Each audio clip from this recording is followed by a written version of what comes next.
Yes, salamat sa Panginoon. Isang mapagpalang gabi po sa ating lahat.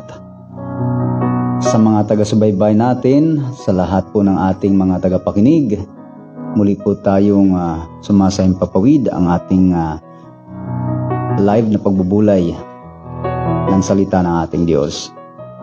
Kaya po ito pinamagatan natin pagbubulay, sa kadahilanan po ay upang bulayin ang salita ng ating Panginoon. At sa pamamagitan po nito ay atin din pong matulungan ang bawat isa na maunawaan ang salita ng Diyos. Sa pagkakataon pong ito, ating inihimok ang bawat isa na tayo po ay samahang magbulay at makinig. Sapagkat ang salita ng Diyos ay nararapat na siyang ating patuloy na panghawakan at patuloy na ating sa buhay. Sa salita ng Panginoon, ayon nga po sa aklat ni San Mateo o Mateo, sa Mateo 28, talata po ay 19.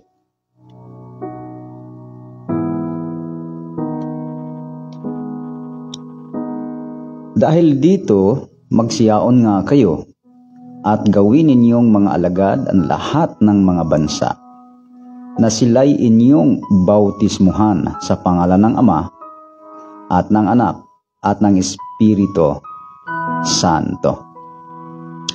Na ituro ninyo sa kanila na kanilang ganapin ang lahat ng mga bagay na iniutos ko sa inyo. At narito, ako'y sumasa inyong palagi hanggang sa katapusan ng sanglibutan. Salamat po sa Panginoon at harinawa, mga kababayan, ay maiintindihan ito ng ating mga taga-subaybay, sapagkat napakahalaga po na ang pangunawa na mula sa Diyos na walang daya, walang halong panluloko o walang halong pagkukunwari sa tao ay siyang dapat na magiging pamumuhay po natin sa araw-araw. Katulad na lamang nito, mga minamahal, ang sabi, dahil dito'y magsiyaon nga kayo, gawin ninyong mga alagad lahat ng mga bansa, na sila inyong bautismuhan sa pangalan ng Ama, Anak at ng Espiritu Santo. Sa paggawa po ng alagad ng ating Panginoon ay napakahalaga ang bautismo. Ano po? Dahil ang bautismo ay ito po ay isa sa mga dapat maganap sa buhay ng tao na nais mamuhay ayon sa kanyang banal na kalooban. Dahil ang bautismo ay sinasabi sa unang Pedro, kung di ako nagkakamali, panandali ating pupuntahan, ano po? Dito sa 3 talata po ay 21.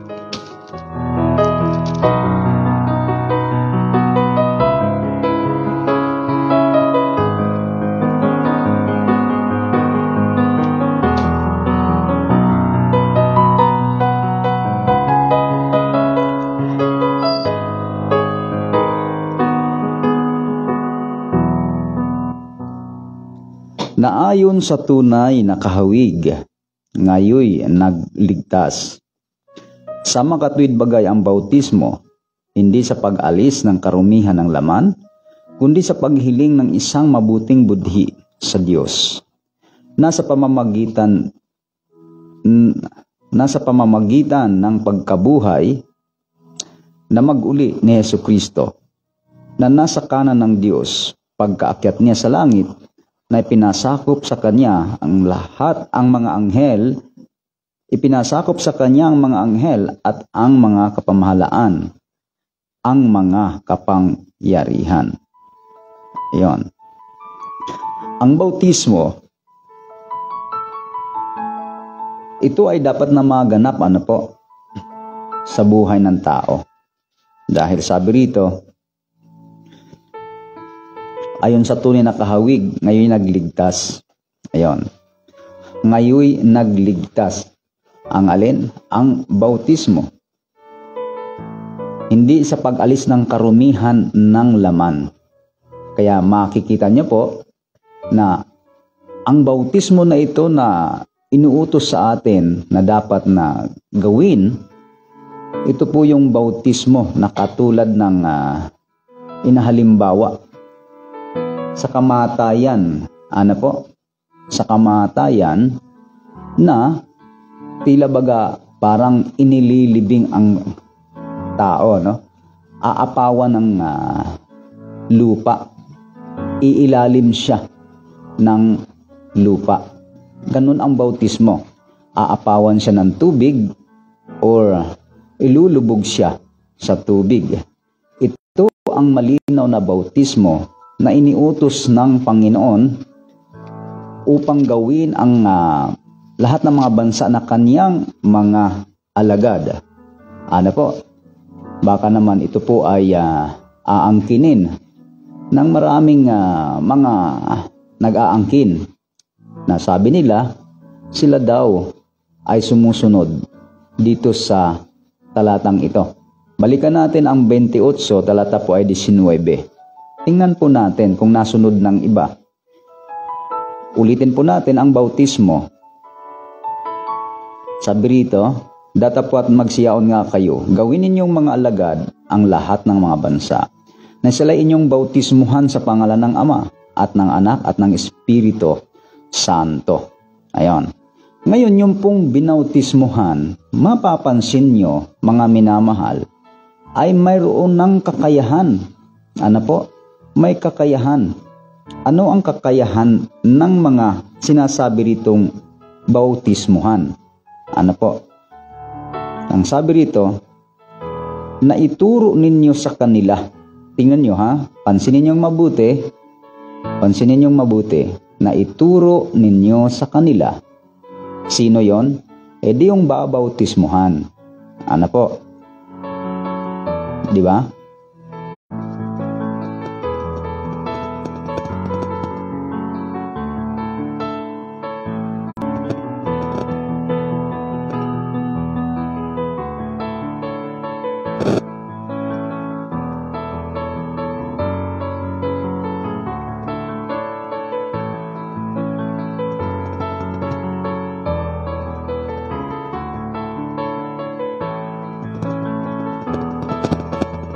Okay po, hayaan na natin yan.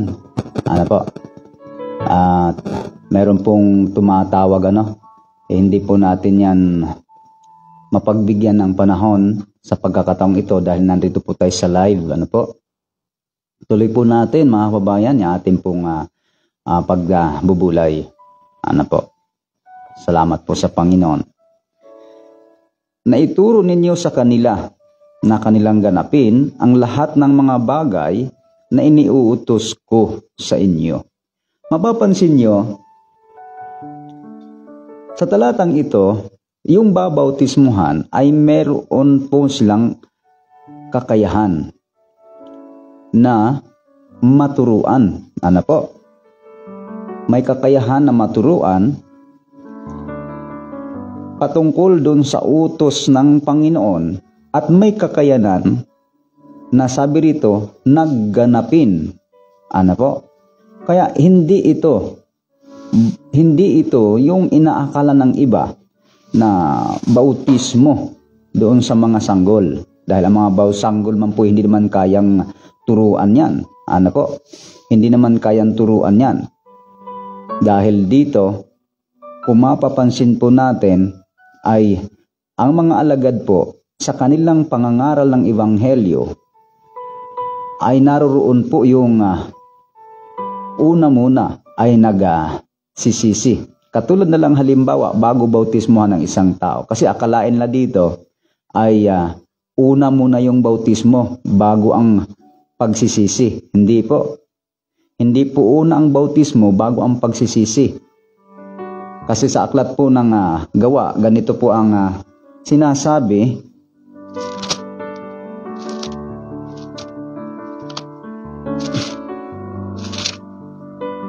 sa 2, ganito ang sinasabi po, talata po ay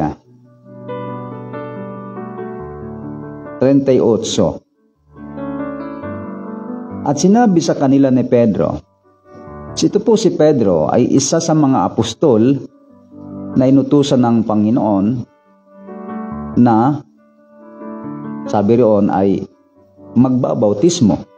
Pero si Pedro, bago niya bautismuhan, alam kasi niya ang aral ng Panginoon tungkol sa bautismo.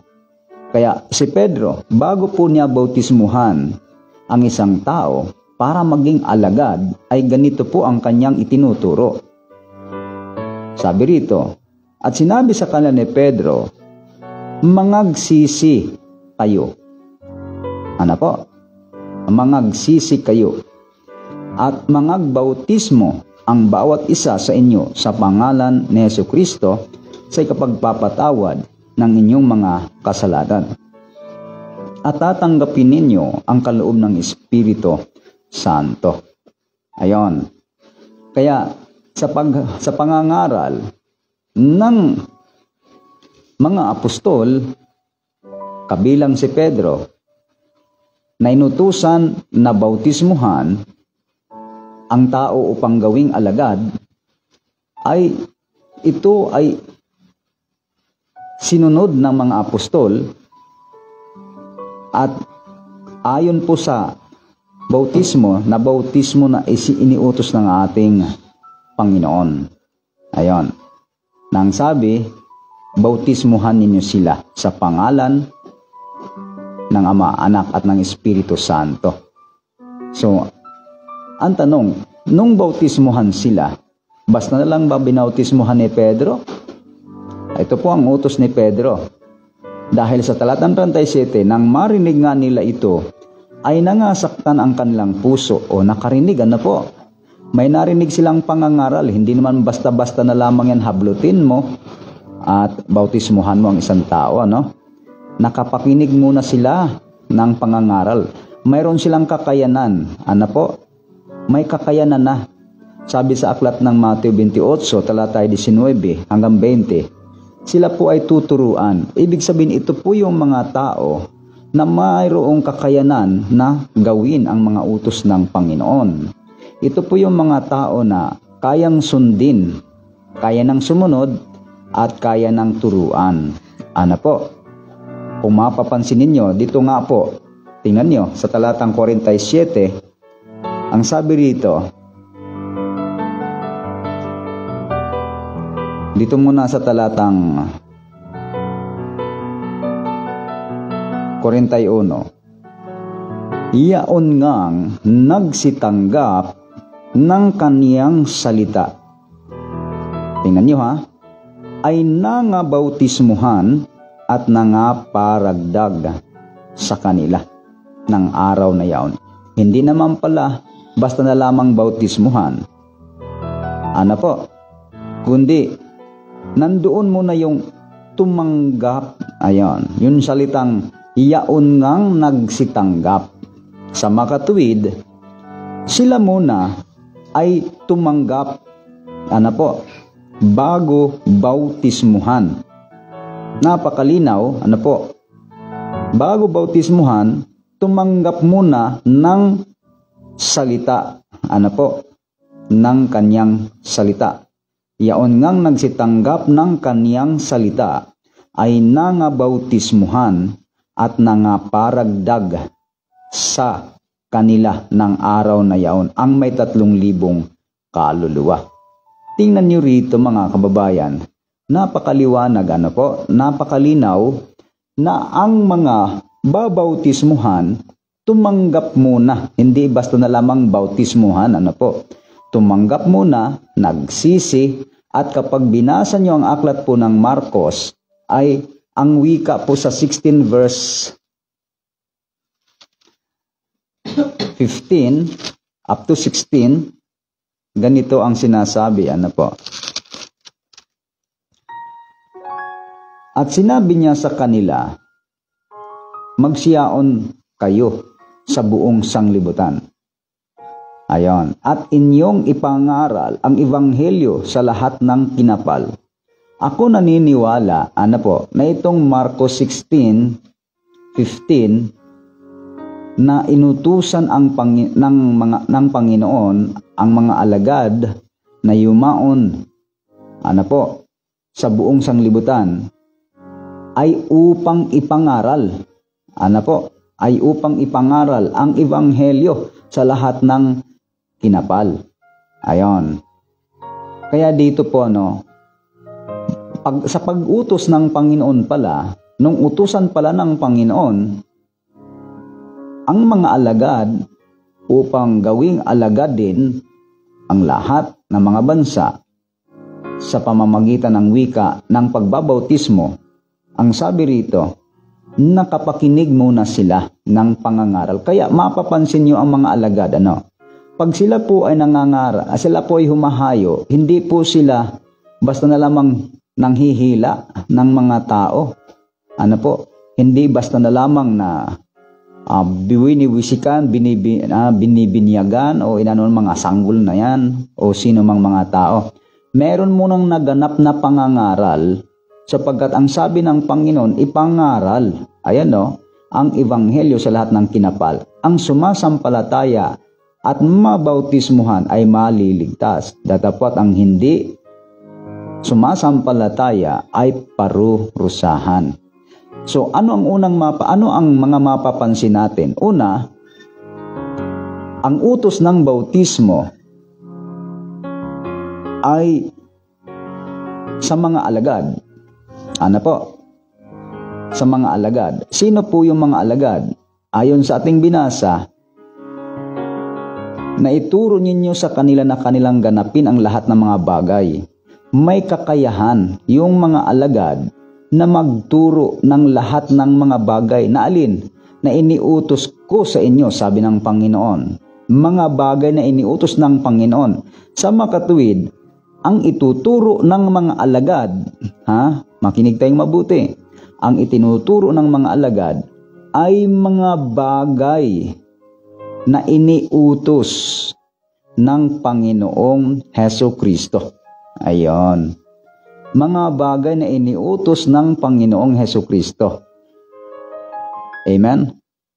Yan po ang malinaw, Mga bagay na inutos.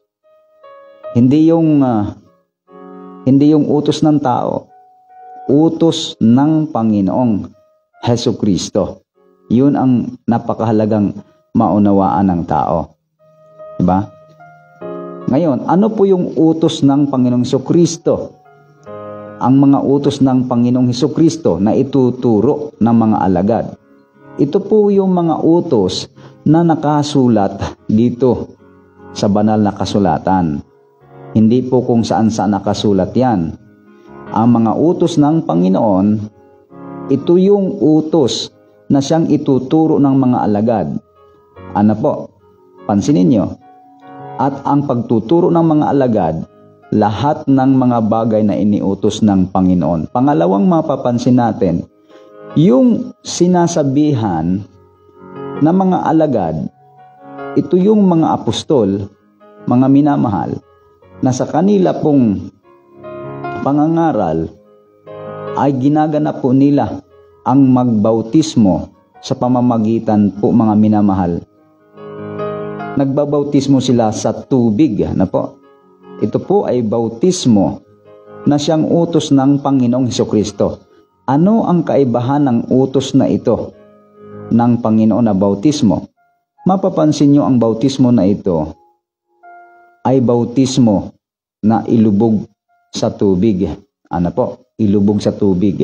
Yan. Para po maintindihan ng mga kababayan o mga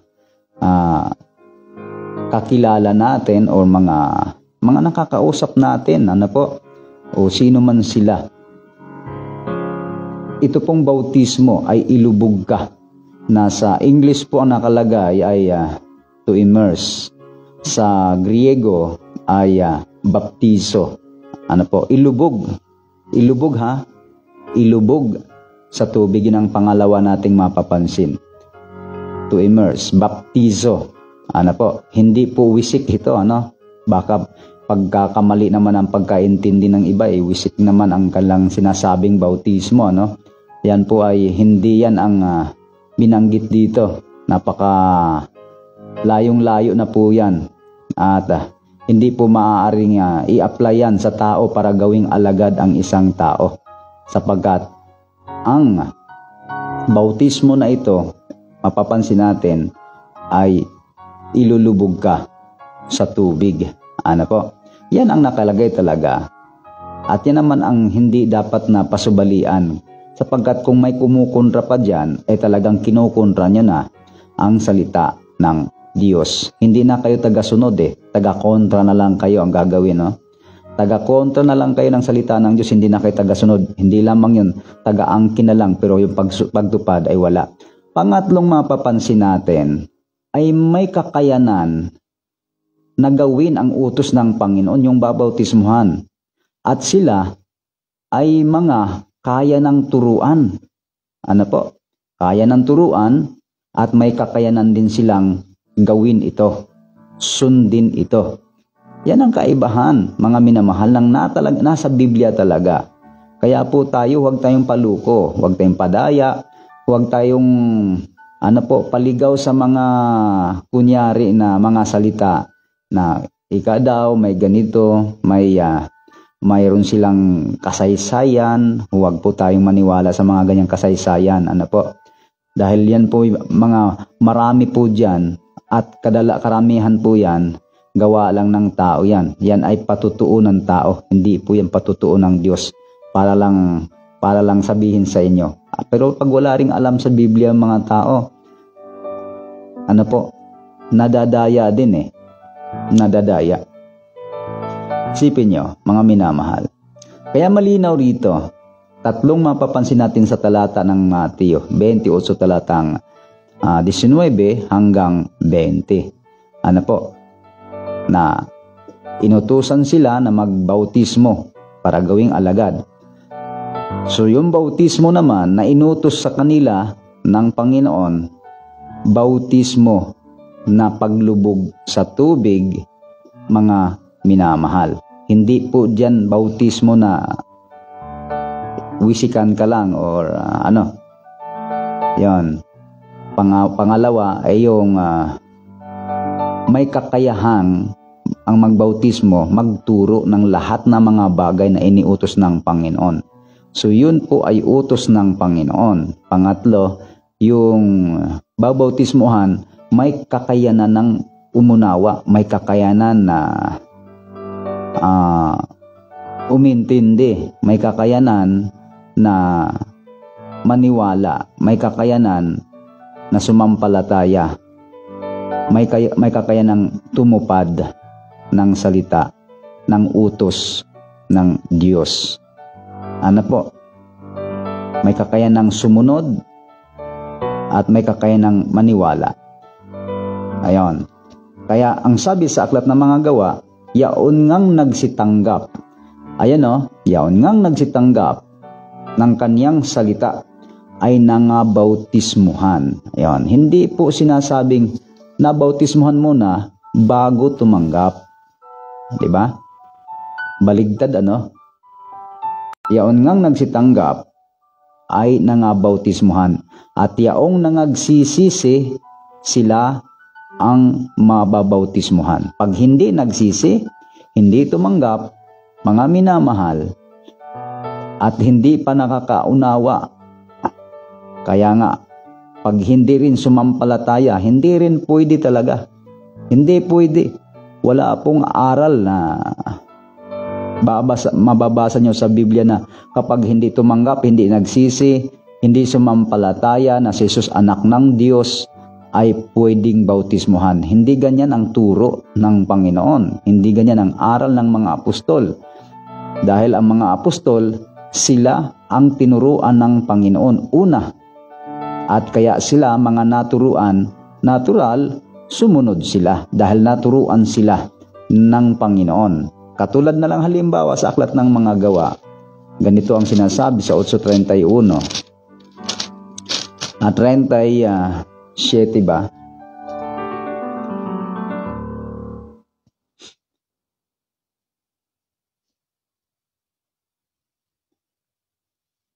Ganito ang sabi. At sinabi ni Felipe, basahin muna natin dito sa 36. Ano po?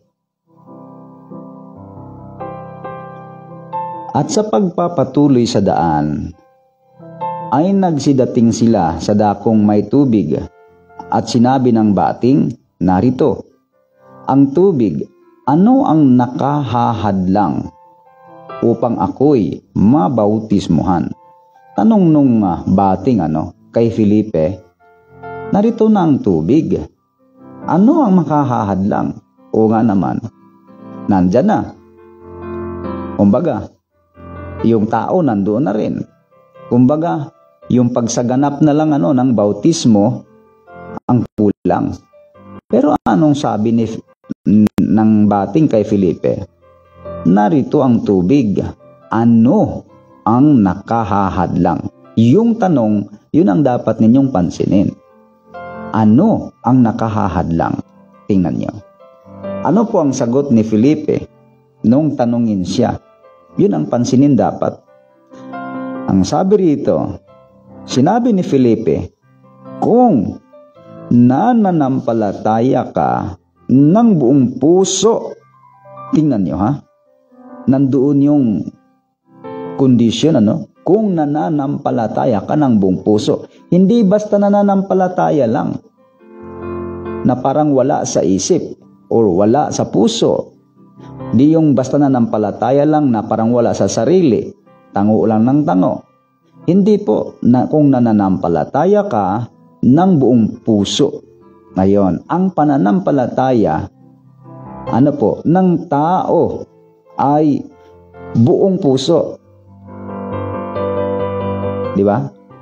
Ayun po namang sanggol, wala pa namang pong kakayanang sumampalataya yan. Kita nyo naman mga minamahal, talaga naman ang aral na yan. Anong sabi rito? Kaya, ito pong ating pagtatalakay para gisingin, para gisingin at sana marami pong makaalam nito. Marami pong makaalam nito na mga hindi pa nakakaalam. Na akala nila sa kanilang paniniwala, bautisado na sila. Bautisado na kami dahil dito binyag na kami. Yung iba naman akala nila bautisado na sila dahil nabautisman sila sa tubig. Pero ano ang sabi? Kung nananampalatay ka ng buong puso, yun pala ay hinila lang. Napasama lang doon sa napasama lang doon. Binautismuhan na. Hindi po pwede yan. Sa iba pong mga nagsasabing mga Christian or ibang mga church na mga Christian daw, sila po, basta na lang babautismon, yung iba na lasing. At dahil nga hindi naman alam kung ano yung ginawa sa kanya.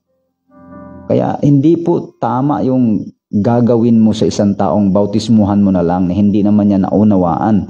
Hindi naintindihan kung ano yung ipinagagawa sa kanya. Kasi kailangan muna niyang manampalataya ng buong puso. Hindi siya pwedeng bautismuhan na wala siyang kamalayan, wala siyang alam kung anong ginawa sa kanya. Yan na nga ang sabi sa Biblia, Ano po? Ano ang sabi rito? Kung nananampalataya ka o nanampalataya ka ng buong puso, ay mangyayari. Napansin natin yung tanong, ang sabi roon ay, mga minamahal, ano ang nakahahadlang upang ako'y bautismuhan? Narito na ang tubig. So wala na talaga maring hadlang kung hindi sana mayroong dapat maunawaan. Pag hindi naunawaan po ng mga tao, ay baka bautismuhan na yun. Ayan. Narito ang tubig. Anong nakahadlang? Anong sabi ni Felipe? kung nananampalataya ka ng ng buong puso. Ayan. Yun ang sagot. Yan ang tamang sagot. Ganyan ang mga alagad, Ganyan ang mga alagad. Kung nananampalataya ka ng buong puso. Pag hindi ka alagad, alagad-alagaran lang, halimbawa, yung iba, puro tudo lang silang pangaangkin. Pero hindi naman talaga sila alagad. Iba po ang mga alagad. Dahil hindi sila basta-basta nagbabautismo. Dahil pag alagad ka ng Panginoon Jesucristo, nandoon muna kung nananampalataya ka ng buong puso. Hindi lang basta nananampalataya, kundi ng buong puso. Diba? May sapat na kakayanan para umunawa, may sapat na kakayanan para sumampalataya. May sapat na kakayanan nang meron siyang talagang umunawa. Diba? Anong sabi? Hindi ito yung walang kamalayan. Sa iba kasi, kita niyo po, binabautismohan daw nila. Ay ang nangyari naman, yung isang sanggol naman ang binautismohan. Tapos ang sabi rito, kung nananampalataya ka ng buong puso, mangyayari. Ibig sabihin talaga, hindi talaga pwede na bautismohan na lang basta-basta nang hindi mo na sumampalataya. Hindi nga mangyayari pagka hindi ka sumampalataya ng buong puso. Pero kailangan sumampalataya ka.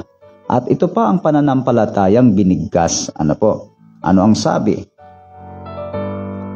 Sumasampalataya ako na si Jesucristo ay anak ng Diyos. Ayan. Anak ng Diyos. Kaso lang, ang Panginoong Jesucristo, pinalitan ito Meron ng kinatawan niya dito sa lupa Kinatawan ng anak ng Diyos. Tingnan nyo Tingnan nyo. Sumampalataya ako na si Jesucristo. Na si Jesucristo ay anak ng Diyos. So malinaw bautismo na utos ng Diyos. Ang mapapansin, maraming tubig. At ituloy natin. Talatang 39.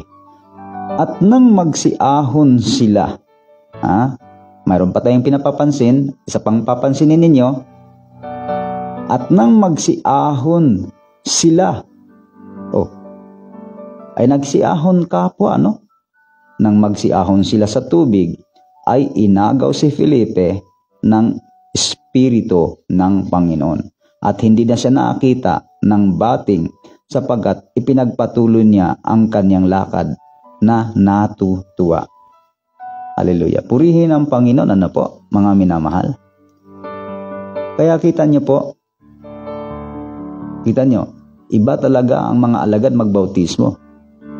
Yun ang katotohanan. Ang totoong alagad, sila ay nagbabautismo doon sa maraming tubig. Hindi sa wisik. Hindi po yan alagad.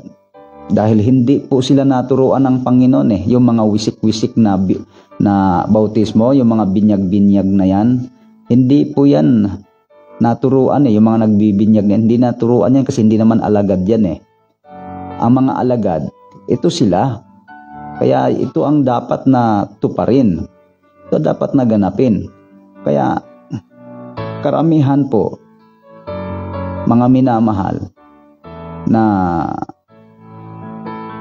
ganyan ang paniniwala, ay lumalabas po, mga minamahal, yung mga nabibinyagan lang nung sanggol, lumalabas po, hindi pa po talaga sila alagad. Hindi pa sila alagad.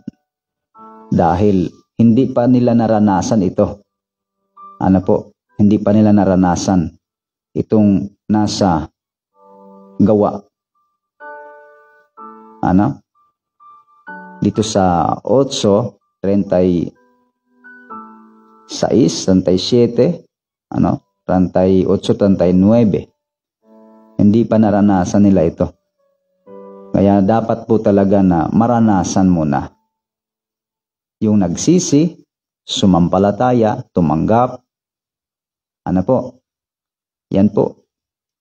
Yan po ang dapat sundin. Sila po ang mababautismuhan. Yun ang sinasabi sa aklat ng Mateo. Bautismuhan nyo sila sa pangalan ng Ama, Anak at ng Espiritu Santo. Yun. Kaya, yun ang sinunod ng mga alagad. Bautismuhan sila. Pagkatapos nilang sumampalataya, magsisi, yun. Babautismuhan sila ngayon. Kaya pangangaralan. Ano po? Pangangaralan. Salamat sa Diyos. Ngayon, meron po tayong dito po sa ating pagpapatuloy, ito pong mga bautisado na binanggit dito sa aklat ng mga gawa, ituloy natin ito mga bautisado o mga nabautismuhan sa 2:47 ng gawa. Ganito ang sinasabi. Na nangagpupuri sa Diyos at nangagtatammo ng paglingap ng buong bayan at idinaragdag sa kanila ng Panginoon araw-araw yaong nangaliligtas. Ayan. Hindi naman po idadagdag pag hindi pa naligtas. Ano po? Saan sila idaragdag? Idinaragdag sa iglesia ng Panginoon araw-araw yaong nangaliligtas. Ano po? Iglesia ng Panginoon. Yan po nakasulat sa 10:48 ng gawa. Ano po? Kaya dapat, para magiging kabahagi sa iglesia ng Panginoon, dapat ito po ay nagsisampalataya, nagsisi, tumanggap ng kanyang salita at nangabautismuhan. Yon. Ano po? At itong iglesia na sinasabi po rito, babasahin po natin. Unang Korinto 14 talatang 33.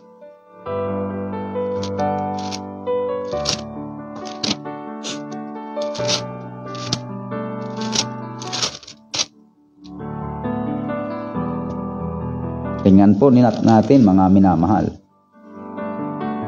33. 32 muna. At ang mga espiritu ng mga propeta ay nasa sakupan ng mga propeta. Sapagkat ang Diyos ay hindi Diyos ng kaguluhan, kundi ng kapayapaan, gaya sa lahat ng mga iglesia ng mga banal. Ayon. Kita nyo, no? Iglesia ng mga banal. Ito palang iglesia ay ang mga banal. Iglesia ng mga banal. Mga santo. Ano po? Banal. Santo. Sa Bisaya ay mga balaan. Mga santo. So, ang iglesia po ng Panginoon, mga santo po yan. Kasi ang iglesia po'y banal. So, hindi nila pala naunawaan yung salitang iglesia. Dahil iniisip nila na sa kanilang iglesia, mga minamahal, sa totoong iglesia ay may mga santo at walang santo at hindi santo. Ayon. Ang iglesia po ay mga banal. Sa ibang pahayag, gaya ng mga gaya ng iglesia ng mga banal. Ayon. Kita niyo mga minamahal. Kasi hindi naman po yan idadagdag ng Panginoon sa iglesia kung hindi nga yan ligtas. Kaya pinabanal muna yan sa pamamagitan ng dugo ng Panginoong Hesukristo. Pinabanal, nilinis, mga minamahal, ng dugo ng Panginoong Hesukristo. Yun po ang iglesia. Basahin muna natin dito, sa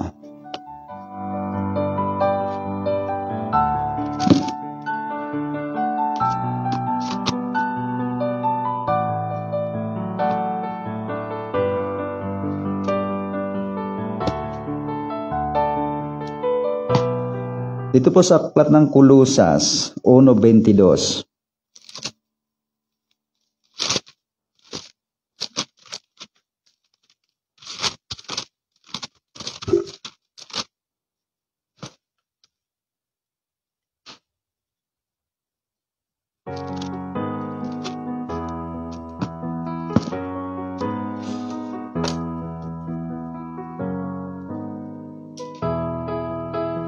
Gayon may pinakipagkasundo niya ngayon sa katawan ng kanyang laman sa pamamagitan ng kamatayan upang kayo'y iharap ng mga banal at walang dungis at walang kapintasan sa harapan niya. Tingnan niyo po mga minamahal. Napakaliwanag dito, ang iglesia, ito po ay banal. Walang dungis, walang kapintasan. Dapat iharap na ganon. Walang dungis, walang kapintasan. Yan po ang iglesia. Kaya, mga santo po yan. Buhay pa, pero mga santo na. Sa iba kasing sa kaiba yung ng mananampalataya, sa mga kaibayo ay sila po'y ang akala nila pag namatay ay magiging santo na. Tapos ang problema pa dito sa ganyang aral, mga babayan, ang danger diyan, sila ang gumawa para gawing santo ang isang tao. Sila ang magdidesisyon kung santo yan o hindi. Halimbawa, may paglilingkod o kaya may mga sakripisyo, sasabihin lang mga santo na. Di ba? Sila ang magdidesisyon. Sa Biblia po kasi, hindi po tao ang gagawa ng santo, kundi ang Diyos. Siya po ang nagpapabanal sa tao. Siya ang gagawa ng santo, ang Diyos. Di ba? Kasi siya po yung nagpapabanal sa tao. Kaya ang iglesia, binabanal yan.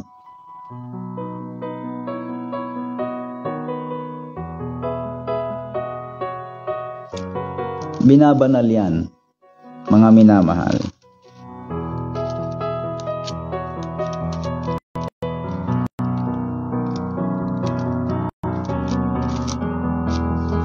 Lang na, tanggal na.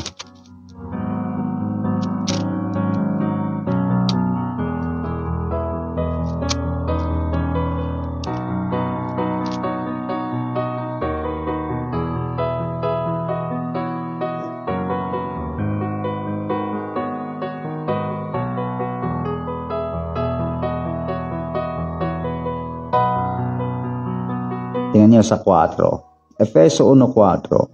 Ayon sa pagkapili niya sa atin, sa Kanya bago itinatag ang sanglibutan, upang tayo'y maging mga banal at mga walang dungis sa harap niya sa pag-ibig. Na tayo'y itinalaga niya ng una pa sa pagkukupo, na tulad sa mga anak sa pamamagitan ni Hesukristo, sa ganang Kanya, ayon sa minagaling ng Kanyang kalooban. Siya'y kapupuri ng kaluwalhatian ng kanyang biyaya na sa atin ay ipagkaloob na masagana sa minamahal. Na sa kanya ay mayroon tayo ng katubusan sa pamamagitan ng kaniyang dugo, na kapatawaran ng ating mga kasalanan ayon sa mga kayamanan ng kanyang biyaya. Yon. Sa pamamagitan ng kaniyang dugo, ng dugo ng Panginoong Hesukristo, ano po, tayo ay naapatawad sa ating mga kasalanan. At yun po ang ginagamit upang tayo'y malinis sa ating mga kasalanan. Ano po? Mayroon tayong narinig paniniwala na lahat daw ng tao nilinis na. Lahat daw ng tao nilinis na. Ano po? Lahat daw ng tao pinatawad na ang mga kasalanan. Mga minamahal. Hindi po totoo yan. Hindi po totoo lahat ng tao pinatawad na ang kasalanan. Huwag kayong maniwala sa ganyan. Hindi po patatawarin ang tao. Hindi po lilinisin ng Diyos ang tao hanggat hindi ang tao nagsisisi. Hanggat hindi ang tao tumalikod sa kasalanan. Hanggat hindi ang tao nagbalik loob sa Diyos. Kaya salang-sala, maling-mali talaga yung mga sanggol gagawin mong alagad. Maling-mali na gagawin mo talaga yung mga sanggol. Ano po? Na sila ay lilinisin dahil ang kaparaanan po batay sa salita ng Diyos kung paano linisin ang isang tao. Una, ay ang ginagamit nito ay ang dugo ng Panginoong Jesucristo. Pangalawa, ay ang mga nagsisisi lamang. Ano po? Ang siyang mayroong kapatawaran. Hindi lahat ng tao. Basahin niyo po ang maraming talata. Una, nakaraang gabi, tinalakay po natin yan. Ang sabi, kung hindi malibang kayo'y mangagsisi, ay mga matay kayong lahat sa gayunding paraan. Malibang kayo'y mangagsisi. Malibang kayo'y mangagsisi. Kaya nga anong sabi? Mga kapatid, ano ang aming gagawin? Anong sabi ni Pedro? Mangagsisi kayo. Di ba? Mangagsisi kayo. Tingnan niyo po. Yun po ang dapat na ating sampalatayanan. Mangagsisi. Hindi po napapatawad ang isang tao sa kasalanan na hindi muna siya nagsisi o humingi ng tawad sa Diyos, hindi siya nabubuhay, mga minamahal, sa pagsampalataya o pagtanggap sa salita ng Panginoon. Ano po? Ngayon, anong sabi? Kahit paanong gawin ng tao, halimbawa, ang tao po ay naglilingkod na, pero hindi muna dumaan sa proseso ng Diyos na dapat nalinis muna. Siya muna ay nagsisi, sumampalataya, tumanggap. Ano po? Ay, ang tanong, hindi mo na yun nangyari. Pwede na ba siyang sumamba? Kasi mayroon narinig tayo eh. Ang sabi, ay yun daw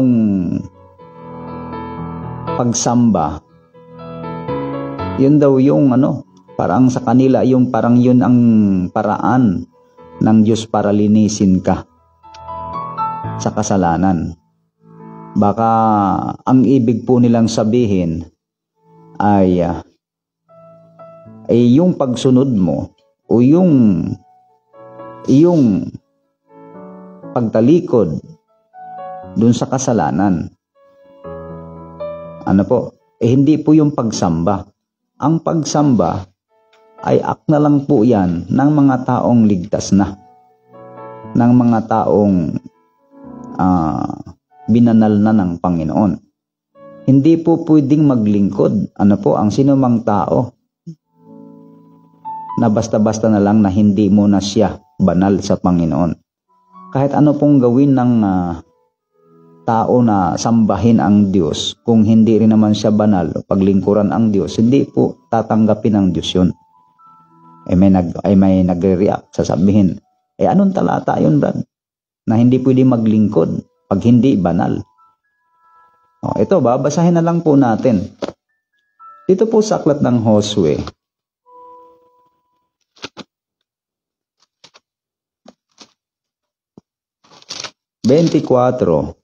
simulan natin sa talata, mga minamahal, ay teka lang, kung di ako nagkakamali, 15.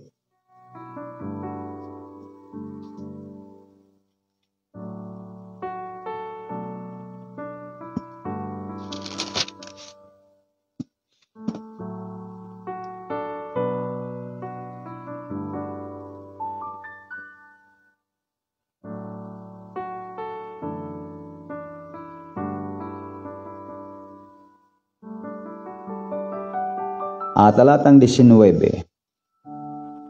At sinabi ni Josue sa bayan, kayo'y hindi makapaglilingkod sa Panginoon, sapagkat siya isang banal na Diyos. Siya'y mapanibuguing Diyos, hindi niya ipatatawad ang inyong pagsalangsang, ang inyong mga kasalanan, kung inyong pabayaan ang Panginoon at maglingkod sa ibang mga Diyos. Ay hihiwalay nga siya at gagawan kayo ng kasamaan at lilipulin kayo pagkatapos na kanyang nagawan kayo ng mabuti. Tingnan niyo, mga minamahal, hanggat hindi po ang tao tumalikod sa maling pamumuhay, hindi rin po pwedeng maglingkod sa Diyos. Banal kasi ang Diyos. Una muna, bago ka maglingkod, ang iyong pagsamba sa Diyos ay iharap muna mismo yung sarili sa harapan ng Diyos na banal. Walang dungis.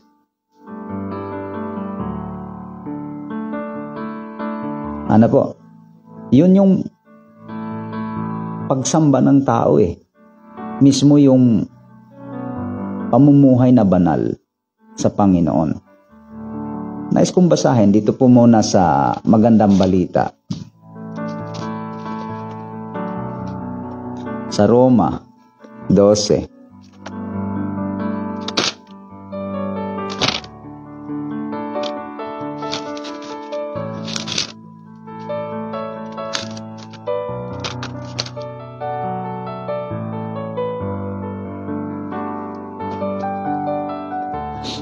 Ganito po ang sinasabi, kaya nga, mga kapatid, alang-alang sa masaganang habag ng Diyos sa atin, ako'y nakikiusap sa inyo na ialay ninyo ang inyong sarili bilang isang handog na buhay. Paano? Banal at kalugod-lugod sa Diyos. Ito ang karapat-dapat na pagsamba ninyo sa Diyos. Kita nyo na. Mga kababayan? Napansin nyo? Yung pagharap natin sa Diyos ay iharap natin ang ating mga katawan na isang haing buhay. Habang nabubuhay tayo, hindi kailangan mamatay ka muna para maging santo. Habang nabubuhay ka, iharap mo yung iyong katawan. Paano iharap? Iharap mo sa Diyos, Iharap mo ang iyong katawan na isang haing buhay. Buhay, hindi patay banal. 'Di ba? Ang sabi rito, ialay ninyo.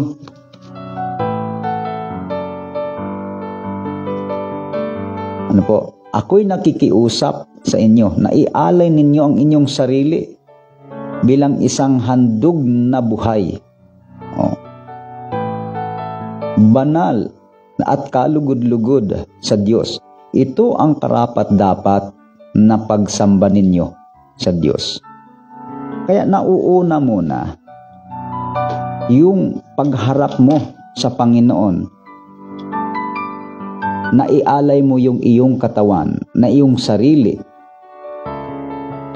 sa Diyos isang alay na buhay. Ano po? Banal.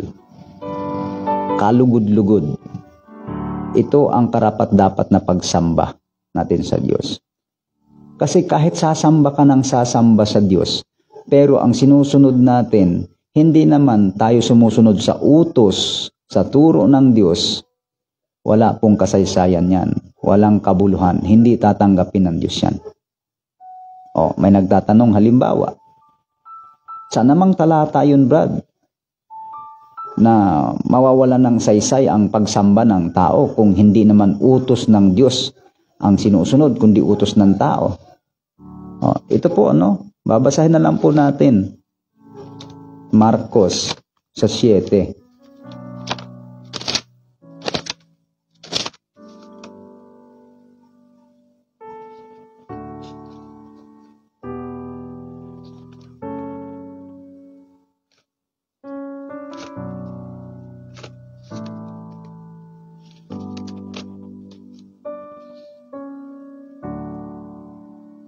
Anong sabi rito? Talatang 6. Sinagot sila ni Jesus, mga mapagkunwari, tama nga ang sinabi ni Isaias tungkol sa inyo. Nang kanyang isulat, ang paggalang sa akin ng bayang ito ay pakunwari lamang. Sapagkat ito'y sa bibig at hindi sa puso bumubukal. Walang kabuluhan ang kanilang pagsamba, sapagkat itinuturo nilang galing sa Diyos ang kanilang mga utos. Binabaliwala ninyo ang utos ng Diyos at ang sinusunod ninyo'y mga tradisyon ng tao. Tulad ng mga may mga kausap tayo, may nakakausap tayo. Pinapipilit nila ang kanilang mga kasaysayan. Yun ang gusto nilang iharap sa iyo. Para pagpatunayan na sila ang tama. Hindi po ganun.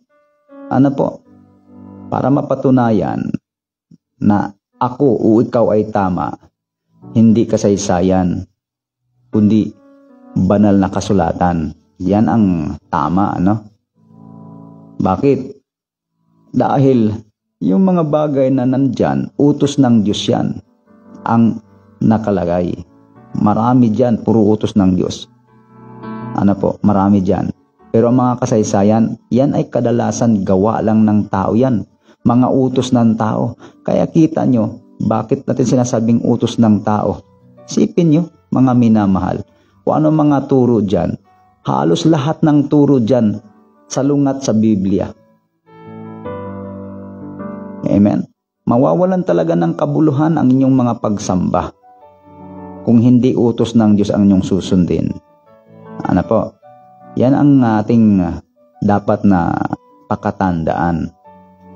Dapat ang sundin natin, utos ng Diyos. Mga tradisyon, ang daming mga tradisyon na isinasagawa, hindi naman utos ng tao. Diba? Ang daming tradisyon. Kung ano-ano mga tradisyon. Halos napuspos na ng tradisyon ang buong taon. Lahat na yan mula January hanggang Disyembre pa yata. Hanggang Disyembre, may mga tradisyon dyan. Diba? Mga turo ng tao. Hindi naman utos ng Diyos. Tingnan yung mga minamahal.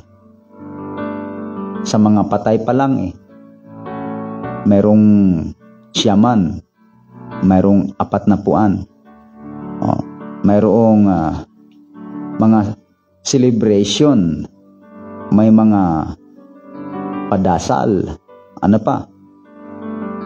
may mga kung ano-ano na hindi ko mabilang yata, sa dami niyan, hindi ko mabilang. Napakarami. Kaya po tayo mag-ingat tayo. Sa panahon ngayon, bihibihira na lang talaga ang mga manghahawak ng salita ng Diyos. Kasi ang panghahawakan na lang nila, yung utos ng tao, yung mga kasaysayan. Yan lang. Yung mga bagay na yan. Kaya nga sabi rito, anong sabi? Binabaliwala ninyo ang utos ng Diyos at ang sinusunod ninyo ay mga tradisyon ng tao. Talatang 9. Sinabi pa ni Jesus, ang gagaling ninyo para lamang masunod ang inyong mga tradisyon, pinawawalang bisa ninyo ang utos ng Diyos. Yan. Masunod lamang yung tradisyon, yung utos ng Diyos ang hindi na nasusunod. Ngayon, ano po ang nais ng Panginoon? Una, para po maging karapat-dapat sa Diyos yung ating mga pagsamba, banal. Iharap natin sa Diyos ating mga katawan, isang haing buhay, banal sa Diyos. Yan ang nakalagay yan sa King James, sa King James Version. Banal, kaaya-aya, na siyang katampatang pagsamba. Aklat ng Juan 4:24 patuloy, ang Diyos ay Espiritu, at ang mga sa Kanya ay sasamba sa Kanya sa Espiritu at sa katotohanan. John 17:17, pakabanalin mo sila sa katotohanan, ang salita mo'y katotohanan.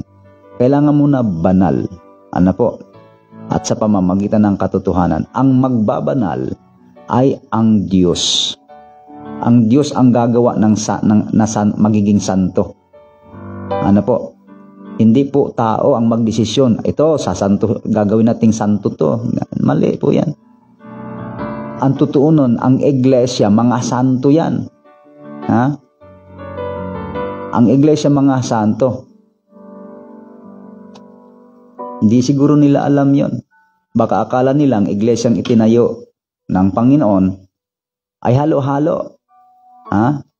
Saan nyo naman nabasa sa Biblia ng iglesia na itinayo ng Panginoon ay universal? Halo-halo. Ang iglesia ng Panginoon, natatangi yan. Yan ang mga taong hindi nahahawa sa sanglibutan. Tingnan nyo, tuloy natin yung Roma. Sa Roma 12 talatang 2. Akala siguro nila, ang iglesia ng Panginoon halo-halo. Roma, anong sabi? 12 talatang 2.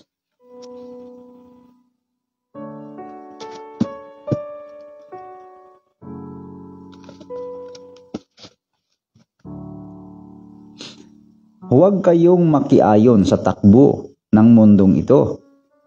Sa halip, hayaan ninyong baguhin ng Diyos ang inyong pag-iisip upang maunawaan ninyo ang Kaniyang kalooban.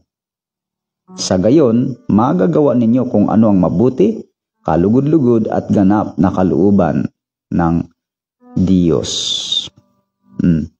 Huwag umayon sa takbo. Huwag kayong mamuhay ng ayon sa sanglibutan. Baka hindi pa nila alam kung ano naman yung ibig sabihin ng buhay ng sanglibutan. Talaga naman po pag hindi pa alam ng mga iba dyan, maalam natin meron pang hindi nakakalam, pero meron kasing nagsasabing alam na alam daw nila, pero hindi naman pala talaga nila alam. Alam daw nila, yan ang sabi nila, pero sila pala ang hindi nakakaalam.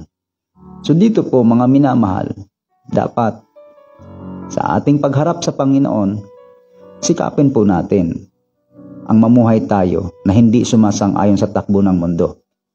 Diba? Marami kasi ngayong nagpapanggap ng mga relihiyon. Yung mga kapatiran nila nagsasaksakan. Yung mga kapatiran nila nagbubugbugan. Yung mga kapatiran nila nagbinta ng shabu, tapos yung kapatiran bumili ng shabu. Yung isang kapatid nagnakaw, tapos yung kapatid nila ang ninanakawan. Yung kapatid nila, sa kanilang iglesia yan. Yung kapatid nila, mga nagsusugal, ang kalaban sa sugal, kapatid din nila. Yan yun. Nagiinuman. Tapos mamaya magsusuntukan. Mga kapatid din nila yan. Mga minamahal natin, Unawain po natin ang iglesia ng Panginoon. Hindi po ang iglesia ng Panginoon sila yung mga nananakit. Hindi rin po sila ang pumapatay. Sila po nga yung pinapatay. Ano po? Sila yung sinasaktan. Kaya mayroong nagsabi sa atin, kausap ko, wag ko raw sila kaawaan. Ano po? Wag ko raw sila kaawaan. Ang intindihin ko raw yung sarili ko. Aba, kung yun po ay, kung hindi ko po sila kaawaan, mga minamala, hindi po ako magiging tulad sa Panginoon. Ano po? Tuturuan pa nila tayo na huwag silang kaawaan. Sabi nga ng Panginoon, ano po? Habag ang ibig ko, hindi hain. Ang Diyos mahabagin, ang Panginoon mahabagin. At lalo niyang kinahabagan, lalo na yung mga makasalanan. Narito si Kristo, hindi para sa mga taong matuwid, kundi para doon sa mga taong mga makasalanan upang sila'y magsisi. Sabi pa nga sa ibang talata, ang iba sa kanila inyong kahabagan, ang iba sa kanila ay agawin ninyo sa apoy. Utos po sa kanila, wala po sa kanila yung habag. Ano po? Saan sila nahahabag? Wala silang habag yata. Tayo po, kahit pa po kaaway natin, nahahabag tayo. Bakit sasabihin nila, huwag nyo kaming kahabagan? Kasi sabi ko sa kanila, ay nakakahabag talaga sila. Pero sa kanila pala, ayaw nila na sila'y kahabagan. Intindihin na lang natin yung sarili natin. Mga minamahal, kaya nga po tayo narito, kaya nga po dito, tulong natin to sa mga tao para ang mga tao po'y makaalam ng katotohanan. Para ang mga tao ay makaalam ng totoong salita ng Panginoon. Yun po ay diwa rin ng pagkahabag natin sa kanila. At ganoon din po, yung maipangaral ang katotohanan upang ang tao po ay maligtas, maalis. Aklat ng Timoteo 2, talata po ay 3. Sa inyo pong lahat mga babayan, God bless po sa inyong lahat. Harinaway nagalak o naligayahan po tayo sa patuloy na pagbubulay ng salita ng ating Panginoon. At sa inyo pong mga tagapakinig, una po wala tayong layon para siraan. Patuloy po tayong naghahayag dito. Kasama po yan sa pagbubulay. Kasi ang ating pong programa, pagbubulay. Kasama po lagi sa pagbubulay ang mga bagay-bagay hanggat atin pong kailangan na talakayin sa programang ito. Yan po ang layunin natin. Kaya po tayo narito. Pagpalain po kayo at ingatan nating Panginoon.